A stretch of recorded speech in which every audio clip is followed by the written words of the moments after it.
Naam, hujambo mtazamaji popote pale ulipo, karibu sana kwenye kipindi cha Tamrini. Leo hii ikiwa ni tarehe 1 mwezi wa Februari mwaka 2022, na ninatumai ya kwamba kufikia sasa hivi mwezi wako umeanza vyema na ya kwamba utakuwa ni mwezi wenye fanaka zaidi. Karibu sana kwenye kipindi hiki ambapo huwa tunaangazia masuala mbalimbali ya kijamii, kisiasa na yale yote ambayo yanakuhusu wewe mtazamaji, na hivyo basi jukumu letu ni kukuelimisha ukiwa pale nyumbani au popote pale ambapo unatutegea. Mimi naitwa Nancy Okware na anayetusaidia kwa upande wa ishara ni Lensa Odingo. Wasiliana nasi kwenye mitandao ya kijamii. Pale kwenye Twitter utatupata @KBC Channel 1, @Nancy Okware, na vilevile pale kwenye Facebook ambapo matangazo haya yanapeperushwa moja kwa moja. Leo hii mtazamaji, kwenye Tamrini tutakuwa tunaangazia masuala ya kisheria. Kumbuka ya kwamba kipindi cha uchaguzi ndicho hiki hapa. Kampeni tayari zimeng'oa nanga licha ya tume ya IEBC kutangaza ya kwamba kipindi rasmi cha kupiga kampeni kitakuwa ni tarehe 29 mwezi Mei. Hivyo basi leo hii tutakuwa tunaangazia masuala ya kisheria ambayo yanaambatana na masuala ya uchaguzi humu nchini, na kwenye studio nitakuwa nikizungumza naye Jackson Lungwe ambaye ni wakili. Ni hayo yote ambayo tutakuwa tunaangazia, na vilevile tu kupiga darubini ile shughuli ya kuwasajili wapiga kura awamu ya pili ambayo imekuwa ikiendelea humu nchini. Tume ya IEBC ikitoa wito kwa wengi kujitokeza, hasa vijana, ili kusajiliwa. Karibu sana mtazamaji kwenye kipindi chetu. Jackson Lungwe, karibu kwenye studio zetu leo hii. Asante Nancy. Asante kwa makaribisho. Naam. Na kwa kunipa nafasi ili niweze kuzungumza maneno yanayotuhusu na watazamaji wa hiki kipindi. Naam, pengine tunapoanza ningependa tu kidogo uzungumze na mtazamaji kuhusiana na shughuli ya kusajili kama wapiga kura ambayo iling'oa nanga na inatarajiwa kukamilika tarehe 6 mwezi Februari. Bado kuna yale masuala ya idadi kuwa ndogo ya wale ambao wanajitokeza. Tuzungumze tu kidogo na watazamaji kuhusiana na umuhimu wa kujisajili kama mpiga kura. Nancy, ni kwanza kabisa nataka kusema ya kwamba taifa linaloelekea vyema, liwe Kenya ama taifa lolote lile ulimwenguni, utegemea sana viongozi wanaochaguliwa na wananchi wa hilo taifa. Kwa hivyo ukizungumza maneno ya uchaguzi, ukizungumza maneno ya kujiandikisha kama kupiga kura, ni jambo tunaloweza kuzungumza kuanzia asubuhi hadi jioni, lakini umuhimu wake unafaa ukuwe unaeleweka na kila mwananchi aliyefikisha umri wa miaka 18 na anayeweza anayestahili kujiandikisha na kupiga kura, kwa sababu ukikosa kujiandikisha kupiga kura inamaanisha kwamba wewe hautahusika kwa ule uamuzi wa kusema ni nani atatuongoza, ni nani atakuwa akishughulikia maslahi yetu, ni nani atakuwa akishughulikia zile rasilimali za nchi yetu.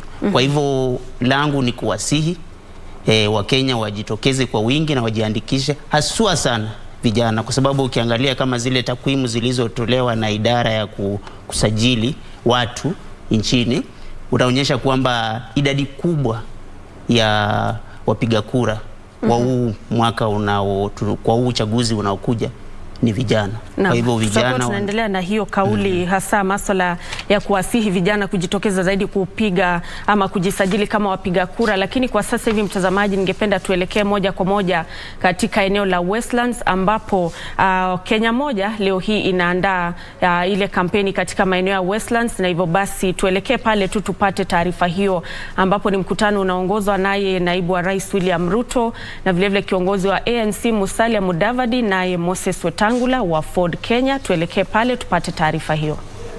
Puzi kama ikakatilika. Hakusoshekea hapo. Mwaka 2007 akakataa matokeo ya kura ya Kibaki. Kweli si kweli? Ninasema uongo au ni ukweli? Mwaka 2013 akakataa matokeo ya Uhuru. 2017 akakataa maneno ya Uhuru. Mimi wananchi nataka mniangalie nikiwa hapa.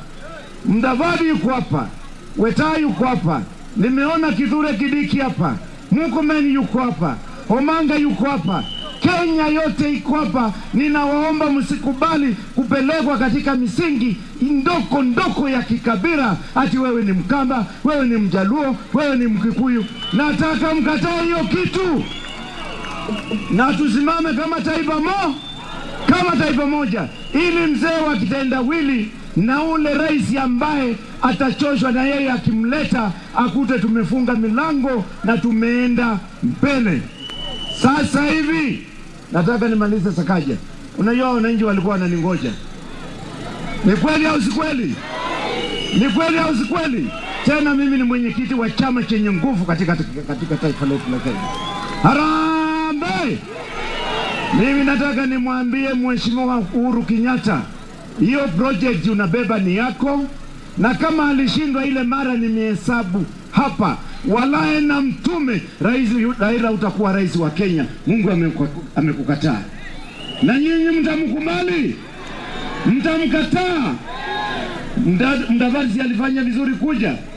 Wetazi alifanya vizuri kuja. Ruto si alifanya vizuri kufungua mlango. Hapa mjue ni timu ya wanaume. Mnajua Ruto haogopi. Ruto ni mwanaume. Haogopi. Kichwa ina macho ngapi?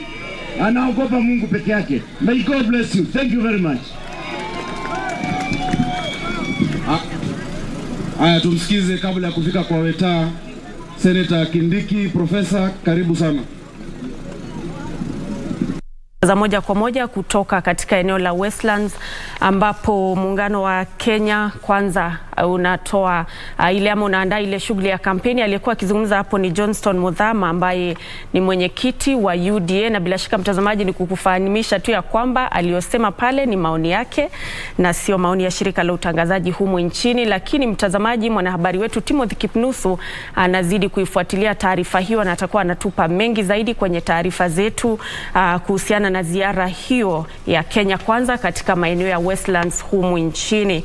Na hapa kwenye studio tunazidi kuangazia masala ya kisiasa na hususan sheria ambazo zinaangazia uchaguzi humu nchini, na kwenye studio nazungumza naye Jackson Lungwe ambaye ni wakili.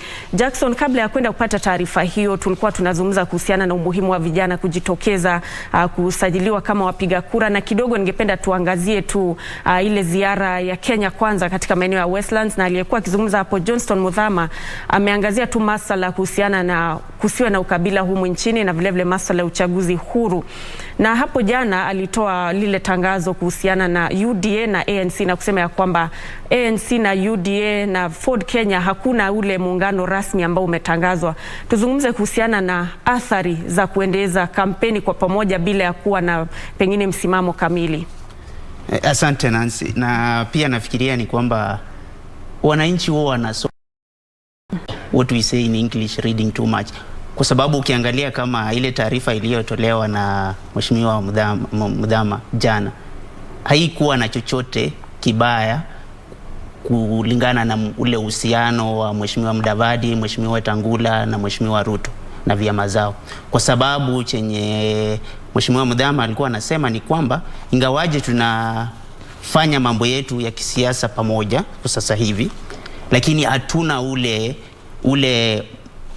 muafaka kama for example a deed or an agreement, ile muungano bado haijaandikishwa kwa kisheria kuonyesha kwamba sasa sisi ni coalition, tutakuwa tunafanya mambo yetu hivi na tuelekea hivi. Lakini kitu yenye naweza sema ni kwamba siasa na mambo ya uchaguzi huwa na wakati wa kila kitu ufanywa kwa mwelekeo fulani. Kwa hivyo haungetarajia ya kwamba baada ya ANC na Ford Kenya na UDA kuungana ama kushirikiana katika Bomas, then hapo kungekuwa na ule muungano ungetengenezwa na kukuwe na zile stakabadhi za kisheria kuonyesha kwamba wanafanya pamoja. Hapana, kila kitu uchukua wakati wake, na kwa sasa ni bado wanakuja pamoja. Ni kama tu ile ndoa Unaona, bado wanachumbiana na wanafanya siasa kwa pamoja. Kwa hivyo pengine kuna hatari yoyote kufanya siasa namna hiyo, manake tayari Musalia Mudavadi ameshajiondoa katika upande ule mwingine na kusema ya kwamba wameshirikiana kwa sasa kama marafiki kama alivyosema Mudhama hapo jana. Je, hatari kwake inaweza kuwa ni ipi hasa ya kisiasa? Hatari inaweza kuwa ikiwa hao viongozi walikuja pamoja bila kusudia. Lakini kama haya ni mambo walizungumza, ile tunaita kwa kimombo boardroom discussion, kama walikuwa na hayo mazungumzo kule kando wakaelewana, haya ingine yenye Mudhama anaongelea tu ni zile zenye tunasema steps, legal steps, zile hatua ambazo watapiga za kisheria kutengeneza makaratasi na kupeleka katika msajili wa vyama. Lakini ukiangalia hata kwenye historia ya siasa ya Kenya, utajua ya kwamba kabla ya hayo makaratasi kuandikishwa na watu kuweka hapo sahihi zao, huo amefanya mazungumzo. So kuna maelewano kulingana na mimi na kulingana na penye naka, nafikiria kwamba kuna maelewano kati ya haswa sana kati ya Mheshimiwa Naibu wa Rais na Mheshimiwa Musalia Mudavadi na Mheshimiwa Moses Wetangula. Ningependa kidogo tusalie kwenye hilo swala na tuliuanishe na ile sheria ya vyama vya kisiasa ambayo ilitoa saini hivi majuzi na Rais Uhuru Kenyatta, ambapo ilileta masuala ya mirengo na mengi ambayo atakuwa tu yanahakikisha kwamba vyama vya kisiasa vinafuata mwelekeo fulani. Tuzungumze kuhusiana na athari ya sheria hiyo kuwepo. Tutarajie kuona kipi tofauti katika siasa za mwaka huu tukilinganisha na sheria hiyo? Kwa mwananchi wa kawaida, wacha niseme hivi na nataka nieleweke, hakuna athari yoyote ambayo watahusika nayo, kwa sababu ukiangalia hizo sheria na jinsi zilivyotungwa, hizo sheria zilikuwa tu za kuwezesha hii miungano yenye bado haikuwa imechukua ile yenye tunaita shape, iweze kukuja pamoja na pia iweze kupeana kama mwaniaji wa kiti fulani kwenye chama fulani bila ya kusababisha mtengano kwenye miungano. Na ukiangalia wale watu wenye walikuwa wanaiunga mkono sana, utaona ni kwamba walikuwa wafuasi wa Azimio, na walikuwa wanafanya hivyo wakitarajia ya kwamba hii sheria ikipita itasaidia sana Azimio na ule ambayo ni kinara ambaye tunajua Mheshimiwa Raila Odinga kuwania kwenye Azimio. Lakini ukiangalia kwa upande mwingine ni kwamba baada nao ya ANC na UDA na Ford Kenya kukuja pamoja, hizi sheria pia zitawasaidia sawa sawa na vile zitakavyosaidia wanaazimio. Kwa hivyo kwa mwananchi wa kawaida ni kusema tu ya kwamba kuna nao miungano ambayo ni mikubwa na imetambulika kisheria, na pia jambo lingine ambalo ni la muhimu ni ule ugawi wa fedha ambazo serikali huwa inatenga kwa vyama baada ya uchaguzi. So walibadilisha tu ile tunaita formula for dividing that fund. Hivyo basi tunaweza tukasema ya kwamba ni afueni sasa kwa wanasiasa au la? Ni afueni kwa wanasiasa na pia ni afueni kwa wale watakaowania kwa vyama vidogo vidogo. Ukiangalia kama uchaguzi uliopita, hizo fedha zilipotolewa na serikali zilienda kwa vyama viwili vikutu, ODM na Jubilee. Na hiyo ilimaanisha kwamba vyama vidogo vidogo venye angawaji zilikuwa na wawaniaji walioshinda havingeweza kupata hizo fedha, kwa sababu kulingana na ile sheria iliyokuweko ilikuwa inapeana fedha kulingana na ufuasi wa chama katika uchaguzi ambao umepita. Kwa hivyo ukiangalia sasa hivi ni kwamba hizo pesa zimesema zitagawanywa kwa njia tofauti tofauti. Itagawanywa haswa sana kwa hii sheria ni kulingana na wale waliochaguliwa kwenye chama. Naam, tuzungumze kuhusiana na tume ya IEBC ambapo hivi majuzi ilitoa rasmi ule mpangilio wa jinsi ama kalenda ya uchaguzi mwaka huu ambapo mambo yatakuwa yakiendelea, na ningependa tuanzie kuzungumza kuhusiana na swala la kampeni. Kipindi rasmi cha kampeni ambacho kinatarajiwa kung'oa nanga tarehe 29 mwezi wa Mei, lakini kwa sasa hivi tumekuwa tayari tukiona kampeni zilianza hata miaka miwili iliyopita. Tuzungumze kuhusiana na ni kipi tofauti ambacho kitakuwa kifanyika wakati ambapo kipindi chenyewe rasmi kitakuwa kitafika, ama pengine tunatarajia tu mambo yakiwa yanaendelea jinsi ambavyo tumekuwa tukishuhudia kwa sasa hivi? Na ukweli wa mambo ni kwamba kampeni zinaendelea na kwa tume ya uchaguzi kusema kwamba wanatoa sasa muda rasmi ya kufanya kampeni, hiyo ni kuwa tu ile tunasema being in compliance with the law. Sheria inasema kwamba nchi haiwezi kuwa kwa ile campaign mode kufanya siasa kuanzia Januari to Januari. Kwa hivyo IBC kusema kwamba tarehe 29 mwezi wa 5 ambapo wanasiasa watakuwa wamepewa kibali rasmi ya kufanya uchaguzi, wa kufanya kuendesha siasa na kufanya campaign, hiyo ni kuonyesha tu ya kwamba kuna sheria na hizi sheria zina what we call zina regulate mambo ya siasa. Lakini ukiangalia kama hizi kampeni zilizokuwa zikiendelea, ukiangalia kulingana na katiba tuliyopitisha mwezi wa 10 mwaka wa 2010, si ati ziko kinyume cha katiba, kwa sababu katiba inasema, ukiangalia kama kipengele cha 36 kinaongelea kwamba mambo ya association. So mtu yoyote, ikiwa wewe uko na wafuasi wako, uko na haki kulingana na sheria kukutana na watu na kuwa na mazungumzo. Sasa kwa hivyo that's why unaona kama hao na sheria walikuwa wanasema kwamba hawafanyi campaign. Wanasalimia wananchi. Wanakutana na wananchi, wanasalimia wananchi, wanafanya ile mazungumzo tunaita consultation na their voters, na hilo ni jambo ambalo katiba yetu inaruhusu. So hawajakosea mahali popote. Pengine kile ambacho tunatarajia kuona tofauti ni ya kwamba kufikia tarehe 29 Mei Wakenya watakuwa wamefahamu zaidi ikiwa upande huu mwaniaji ni fulani na yule running mate wake ni fulani. Sasa hivi tuzungumze kuhusiana na hilo swala la yule ambaye anatarajiwa pengine kuwa naibu wako, hususan katika masuala ya kiti cha urais. Kwa sasa hivi tunaona ya kwamba watu unapoangalia katika mitandao ya kijamii sasa hivi ni tetesi tu, hakuna ule mwelekeo dhabiti.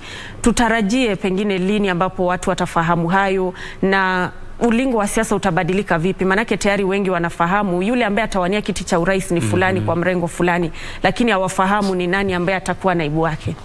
Ni ukweli, na wananchi wataweza tu kufahamu hilo pale ambapo tutafikia zile deadlines za tume ya uchaguzi, kwa sababu kufikia sasa hivi tuko kwa kile kipindi cha mazungumzo. Mazungumzo na ile watu kujipanga, tunaita political realignment. So kwa hicho kipindi kinapatia wanasiasa nafasi nzuri ya kuangalia ni mchezaji yupi atacheza nambari ipi na atakuwa ako kwa timu ipi. Kwa hivyo ukiona kwa mfano wana UDA na wana ANC, wana Ford Kenya wanaungana, wako tu kwa hiyo political realignment. Ukiona Azimio wanaleta ile chama cha Jubilee, ngaja hatujui kama bado kiko na nguvu ama akina, wanaleta wanasiasa wengine wa vyama tofauti kwenye muungano wao, wako tu kwa hiyo harakati ya kufanya political realignment. Hadi pale penye IBC itasema sasa hii ndio tarehe ambapo mnafaa muwasilishe zile tunaita party list ambazo zinaonyesha kwenye hii chama huyu ndiye atawania hii nafasi, huyu ndiye atawania hii nafasi. Hapo ndipo sasa tunaweza kujua ni chama kipi kinawakilisha mgombeaji upi kwa kiti kipi. Lakini kwa sasa hivi wanasiasa bado wako kwa hiyo political realignment. Hivyo basi wananchi wasiweke akili ya kwamba tumeona fulani amekwenda upande huu, hivyo basi tunafahamu ya kwamba tutapiga kura akiwa upande huu. Kwa sasa hivi kutakuwa na yale mabadiliko wakati wowote. Kutakuwa na mabadiliko, angawaje pia kuna ride on that. Kwamba kama wewe ni mwanasiasa na uko na wafuasi wako, ukitaka kuwa na ile tunaita consistency, ni vizuri kwa wakati huu kuwe umejulikana na wafuasi wako wanajua wewe umesimama hapa na wewe unaunga mwanasiasa huyu. Lakini hiyo haimaanishi kwamba wanasiasa wataacha kuhama vyama, kwa sababu ukiangalia hata kama sheria za kugombea kama mgombeaji huru, kuna wanasiasa ambao sasa hivi wako kwa vyama kadhaa, lakini baada ya ule mchujo ukishafanyika, utaona kwamba hao wanasiasa wana feel kwamba they have been aggrieved. Maybe ule mchujo haukuwa huru, kwa hivyo wanaamua sasa kuwa independent, na hiyo ni part of realignment.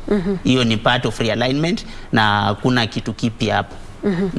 ambapo inatarajiwa kwamba ikiwa utakuwa unawania kama mwaniaji huru, kuna kile kipindi miezi mitatu kabla uchaguzi uwe haumo katika chama chochote. Na vile vile tume ya IEBC ilisema ya kwamba kufikia tarehe 9 Aprili, kabla ama kufikia tarehe wale wanachama wao tayari wamewasilisha, ikiwa wewe ni hii ndio orodha ya wanachama wako, wao wamewakilishwa kwa tume ya IEBC. Na ningependa tuangazie hilo swala na vile vile tuangazie swala la nembo, manake wanatarajiwa kuwasilisha nembo ama ile ishara kwa tume ya IEBC. Umuhimu wa ishara ni upi kwa chama chochote ambacho kina cha kisiasa?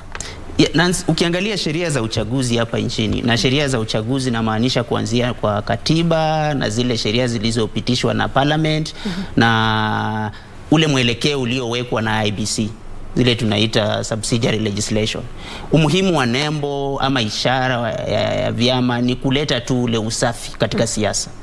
Kwa hiyo ni kumaanisha ya kwamba ikiwa nembo yako ni hii kama wewe ni mwanaazimio, nembo yako ni hii kama wewe ni wa UDA ama ANC, itakuwa rahisi sana hata wananchi kukutofautisha na wale wanasiasa ama wagombeaji wa chama kingine. Kwa hivyo sheria ziliwekwa ili kukuwe na huo urahisi kwa mwananchi ama mpiga kura kutofautisha mtu fulani na mtu fulani kwenye ule wakati wa kuamua. Ni kama tu kwenye sport, for example football, mnafaa mkuwe na jezi za kala fulani ili ile wakati wa kucheza nyinyi pamoja na wafuasi wenu mkuwe mnaweza kutofautisha mtu fulani na mtu fulani kulingana na ile timu ama klabu mnayochezea. Naam. Tume ya IEBC imepata ile changamoto, maanake unapowasikiza washikadau mbalimbali wanazungumza kuhusiana na umuhimu wa tume ya IEBC kuwapa Wakenya imani ya kwamba Wakenya wafahamu ya kwamba ikiwa matokeo yatatokea Wakenya watakuwa wanaridhiana nayo. Wanasema ya kwamba kweli yaliwasilishwa kwa njia ambayo tulikuwa tunapendelea. Pengine ni kipi ambacho sasa hivi tume ya IEBC inastahili kuwa imejifunza kutokana na chaguzi za hapo awali? Manake wengi wanasema ya kwamba hawana imani na tume ya IEBC, lakini sasa hivi na kile kibarua kuhakikisha kwamba uchaguzi wa sasa ni tofauti na miaka ya hapo awali. Na ukweli ni kwamba tume ya IEBC iko na kibarua, na hicho kibarua wanafaa wakitekeleze sawasawa kulingana na zile sheria zilizowekwa, katiba na sheria zote za uchaguzi. Lakini pia tunafaa kama sisi raia na wananchi tuweze kuelewa kwamba IEBC inafanya kazi katika ile environment ambayo ni ngumu sana. Ukiangalia kwa mfano huu uchaguzi unaokuja ni uchaguzi ambao utakuwa ile tunasemanga hotly contested. So ukiwa wewe ndio referee kwa uchaguzi kama huo, uko na kibarua kigumu. Na jambo lingine muhimu ambalo ningependa kutaja ni kwamba mafanikio ya uchaguzi itategemea sana nidhamu ya wanasiasa na ya vyama. Kwa hivyo vyama kidogo tu nitakukatiza kidogo, lakini kwa sasa hivi naarifiwa turejee pale Westlands ambapo kiongozi wa ANC Musalia Mudavadi anatoa taarifa anazungumza kwenye ule mkutano wa Kenya Kwanza. Hebu tumsikize. Ndugu zetu wamenena na tunaenda paka vituo vingine vitano hivi. Mimi nasema kama Wakenya tumekataa muradi wa serikali. Azimio ni muradi wa serikali. Azimio ni project ya serikali. Hata siku hizi mkiangalia kazi ya Azimio ni kufanya mikutano kwa mahema. Wakienda Kakamega hawaendi kwa wananchi, wanaenda kwa hema. Wakienda wapi? Wanaenda kwa hema. Hema ambayo imelipwa na serikali. Jameni, wakati huu watu wanaumia, uchumi unasumbua watu, lakini serikali imeamua kwamba kwa hiyo mradi yao ya Azimio, badala ya kupatia Wakenya pesa, badala ya kupatia market hii pesa, afadhali wajenge hema ya milioni 15 ili Azimio iende pale kwa masaa mawili peke yake, na pesa milioni 15 imeenda. Jameni, huu ni ungwana? Huu ni ungwana? Hii ni kuhadaa wananchi. Huu ni wezi. Huu ni wezi. kwa sababu pesa za serikali zinatumika kwa project ambayo sio halali. Sasa sisi tutangoja baadaye na tutasubiri kwamba yule mhandisi mkuu, Auditor General wa taifa la Kenya, tutangojea kwa hesabu ambazo atatoa kwa bunge. Tunataka tujue kwamba kwa hii project Azimio, kwa huu mradi wa Azimio, serikali ilitumia pesa gani na ni bunge gani ilipitisha kwamba hizo pesa za Azimio zitumike na ni pesa za wananchi ambao wanalipa ushuru. Haya ndio maswali tunataka tuulize wa Kenya. Jambo lingine, mimi nimekuwa nikihimiza kwamba tunataka tuokoe wa Kenya kutoka kwa hali duni. Jamaa, serikali inafuliza kule juu. Madeni ya serikali yamezidi, yanafuliza kule juu. Wakati huu bunge ilikuwa imesema kwamba ceiling ya madeni ya umma ni 9 trillion. Mimi nataka ni challenge waziri wa fedha, toka kwa ofisi pale Treasury, eleza wa Kenya ile ceiling ya 9 trillion, je, imefikaje 11.7 trillion na wewe haukuleta mswada kwa bunge kuomba bunge idhinishe ili hiyo ceiling ya madeni iongezwe? Haya ni maswali ambayo ni lazima Wakenya wajibiwe, kwa sababu hatuwezi tukatembea kila mara. Wakenya wanafinywa. Tumeletea mfumo wa elimu ambao umechanganyisha walimu, umechanganyisha wazazi, umechanganyisha watoto, umechanganyisha wataalamu wa elimu. Sasa wanafunzi hawajui tamu inaanza nini, inakwisha nini. Na mtazamaji, hayo ni maoni yake kiongozi wa ANC Musalia Mudavadi katika ule mkutano wa Kenya Kwanza unaoendelea pale Westlands, na bila shaka tutakuwa tunakupa tu zaidi kwenye taarifa zetu hapo baadaye kile ambacho kitakuwa kinaendelea pale, ambapo vilevile naibu wa rais William Ruto anatarajiwa kutoa taarifa yake hapo baadaye. Lakini kwa sasa hivi ningependa tuelekee katika chuo cha KMTC ambapo waziri wa afya Mutahi Kagwe leo hii anazindua ile kampeni ama mpango wa kutoa mafunzo ya Kiingereza, na hivyo basi tuelekee pale tusikize anachosema. And indeed to prepare them, their pre-departure training, to be part of the wider training of our Kenyan young people, and to create a workforce that is internationally able, internationally qualified, and internationally recognized. And for that we are very proud. I want to take this opportunity to thank the British Council, the British High Commission, for their continued support, and coming all the way to the 29th of July, when we signed, last year when we signed this protocol and this MOU to facilitate the movement of our people. It is not to say that there were no nurses in the UK from Kenya. They have been traveling there ad hocly for a long time. But I think it was fair and right that we manage this process, we formalize this process, so that Kenyans can travel to the UK not feeling as refugees, not hiding behind the scenes, but traveling there as appreciated, recognized expatriates.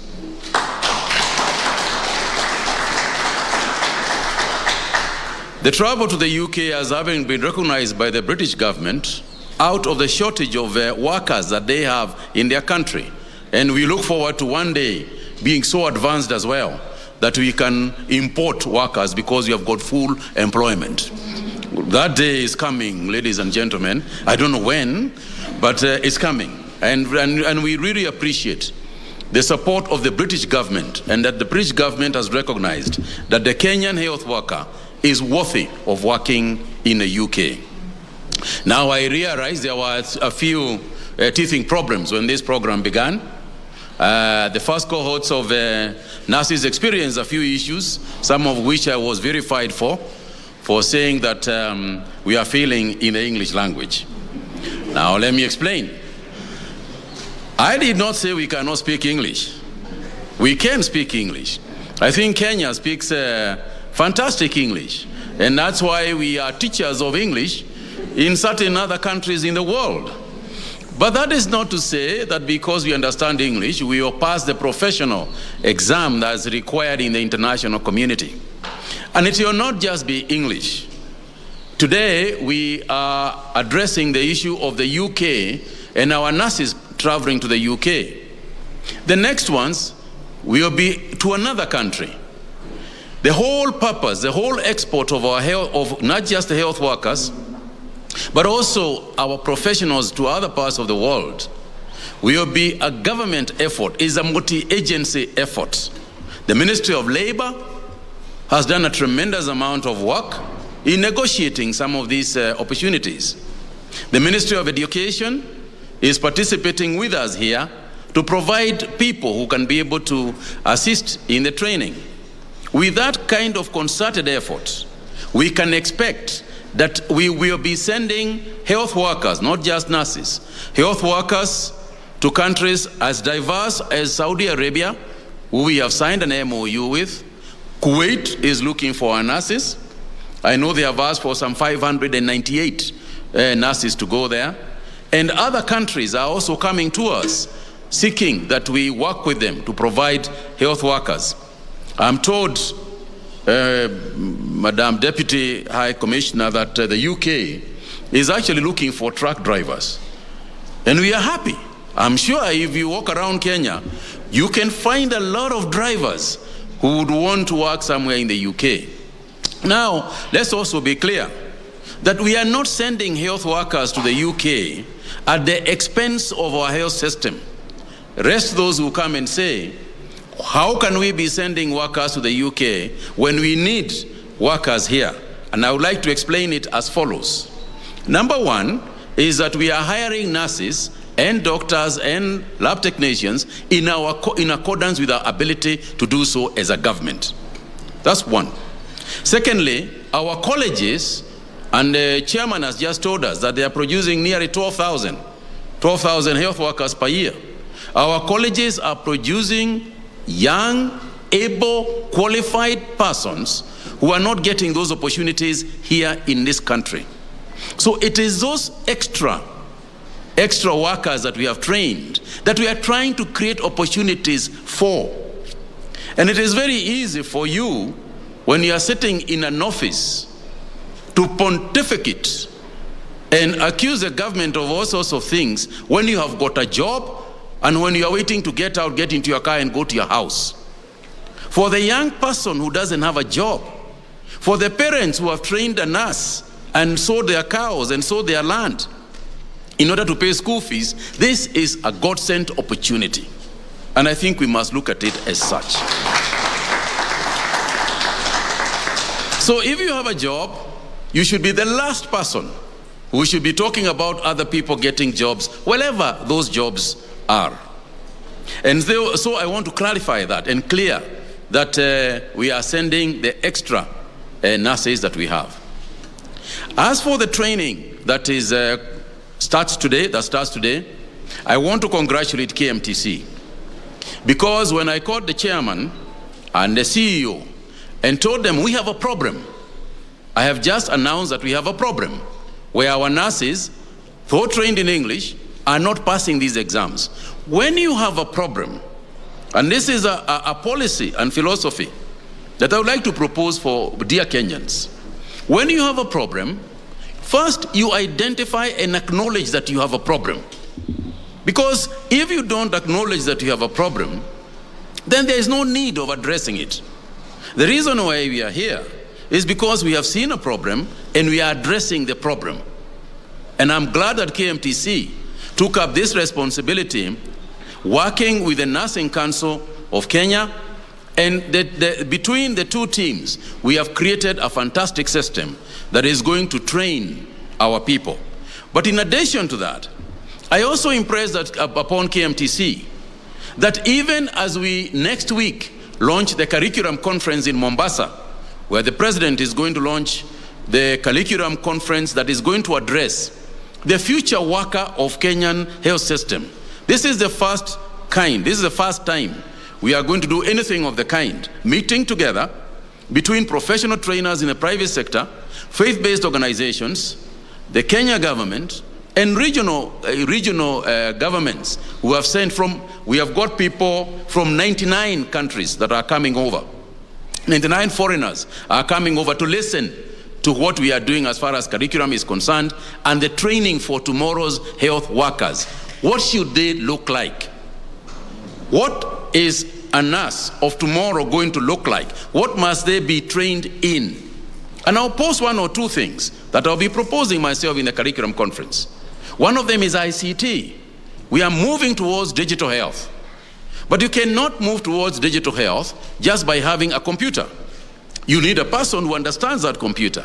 So our health trainers, those who are trained the doctors, those who are trained the nurses, lab technicians, will base their training on ICT. And that is why I have posed a challenge to KMTC to transform itself completely from use of paper to simply use of a computer. I am hoping that when I look at their budget next year, I will not see stationery as a huge item in the budget. Because we don't need stationery. All we need is an iPad, is a laptop, and we get on with it. We have just seen, just where I've come from, nearly 300 people are now training online, for this program. So as we move on, and it is not just KMTC, we are revolutionizing the health sector so that even the hospitals, Kenyatta National Hospital next door, as we move on, we expect that a nurse going around treating people, a doctor moving around, will not be having a file of paper, that is looking sometimes torn, sometimes dirty.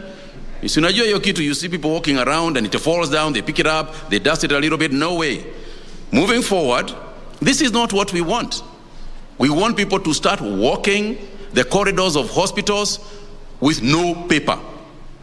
It will become cleaner, it will become cheaper to manage our institutions. So KMTC is at the forefront of ensuring that our people are properly trained. The courses that they take reflect the future that they will have to have. And one of the reasons why that is important is because clearly Kenya is no longer training a workforce just for Kenya. We are training a workforce for the region, and we are training a workforce for the international community. Demographics across the world have created opportunities that we perhaps had not seen earlier. The reducing populations in parts of the earth means that there will be countries that you'll always be looking for, for workers.